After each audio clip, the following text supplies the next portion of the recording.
eh, perusahaan industri televisi dan bisnis model internet. Perusahaan konvensional itu offline, sedangkan e-commerce bersifat online. Industri televisi, walaupun berada di belakang layar kaca masing-masing, penggunanya tetap memberikan service atau jasa secara offline.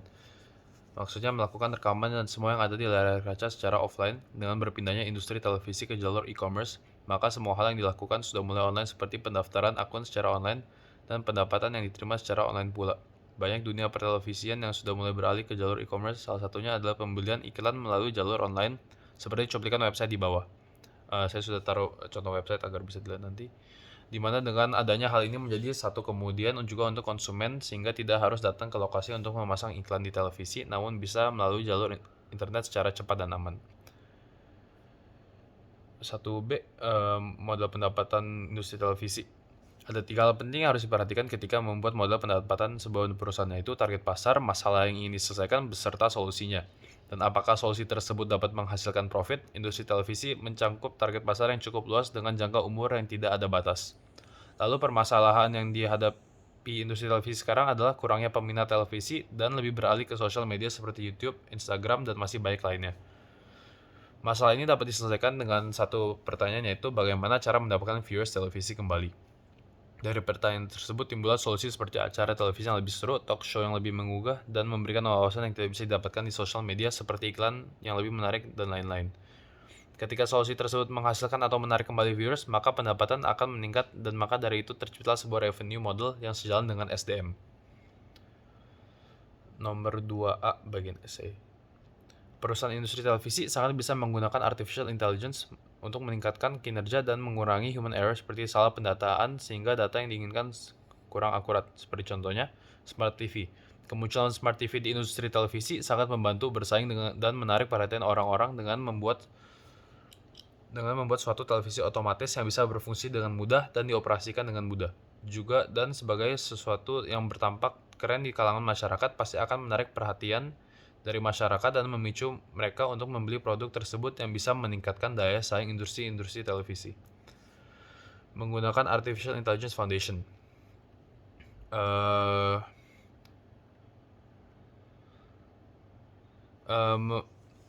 Membuat konten-konten baru yang sangat kreatif pasti akan menjadi bahan perhatian utama bagi para konsumen. Dengan menggunakan Artificial Intelligence yang bisa mendorong kreativitas ini lebih jauh. Artificial Intelligence atau kecerdasan buatan hanyalah faktor pendukung agar perusahaan media bisa mengubah cara bisnis menjadi lebih baik dan lebih bijak. Koneksi dan kolaborasi yang kuat yang dimiliki tim kerja akan membawa perusahaan di bidang industri manapun untuk mencapai kesuksesan dan kelanggengan bisnis di pasar industri. Meskipun perkembangan artificial intelligence atau kecerdasan semakin memukau manusia karena dapat meringankan pekerjaan mereka, namun kita perlu selalu ingat bahwa artificial intelligence atau kecerdasan buatan tetap tidak akan bisa mengganti sumber daya manusia yang ada. Manusia-manusia yang berbakat tetap diperlukan untuk kemajuan perusahaan media. 3A dan 3B yaitu graf gambaran. C itu pendapatan tentang perusahaan taksi. Menurut saya lebih menguntungkan adalah taksi online, karena dari segi harga taksi online memiliki harga yang lebih terjangkau karena kita dapat mengetahui dengan jelas jumlah yang harus dibayar hanya dengan mengkonfirmasi data pemesanan. Sedangkan taksi offline memiliki harga yang jauh lebih mahal dari taksi online karena dipengaruhi oleh pajak dan pengeluaran lain.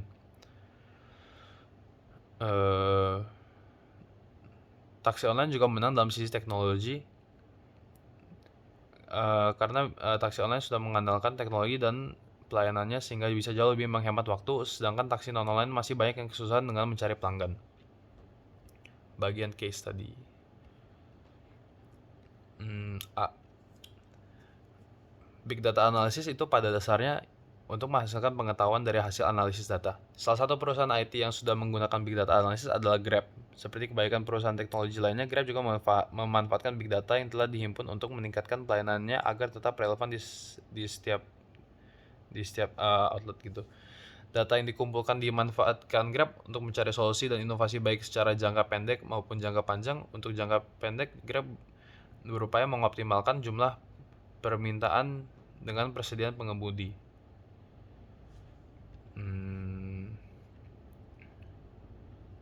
Ini ada beberapa penjelasan lainnya. Ada rancangan balance scoreboard, di mana poin pertama, perspektif keuangan. Orang-orang yang menyediakan dana untuk perusahaan seperti lembaga keuangan dan pemegang saham sangat mengandalkan tolok ukur kinerja keuangan dan memutuskan hal yang berhubungan dengan dana. Tolok ukur keuangan yang didesain dengan baik dapat memberikan gambaran yang akurat untuk keberhasilan suatu organisasi. Akan tetapi tidak cukup untuk mengarahkan kinerja dan menciptakan nilai. Tolok ukur keuangan juga tidak memadai untuk menyatakan angka paling bawah. Balance scoreboard mencari suatu keseimbangan dari tolok ukur kinerja yang multiple. Keuangan maupun non-keuangan juga tidak memadai untuk menyatakan angka paling bawah. Perspektif pelanggan. Perspektif pelanggan berfokus pada bagaimana organisasi memperhatikan pelanggannya agar berhasil. Mengetahui pelanggan dan harapan mereka tidak cukup. Suatu organisasi juga harus memberikan insentif kepada manajer dan karyawan yang dapat memenuhi harapan pelanggan.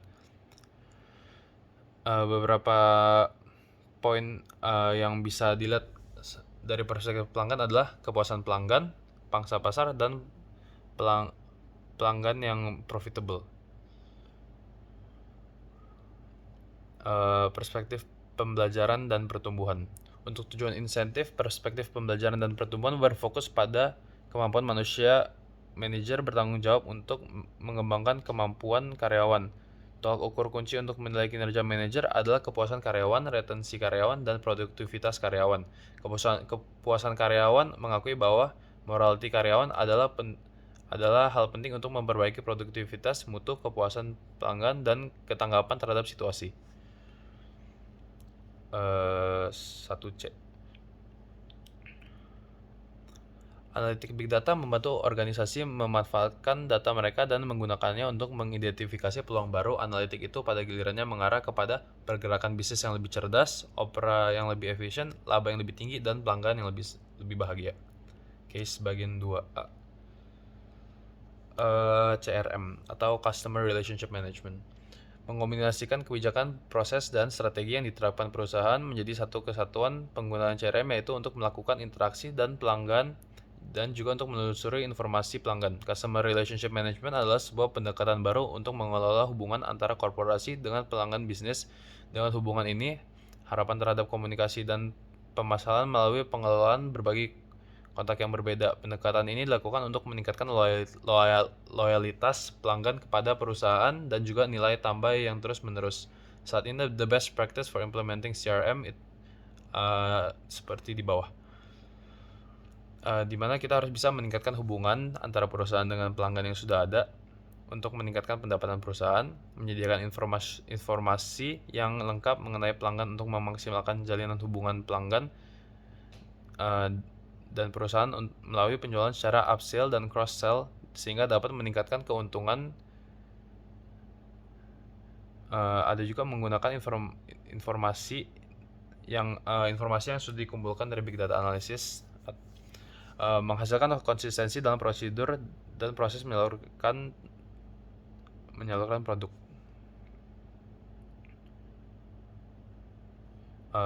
2B ada graph dan ya, terima kasih.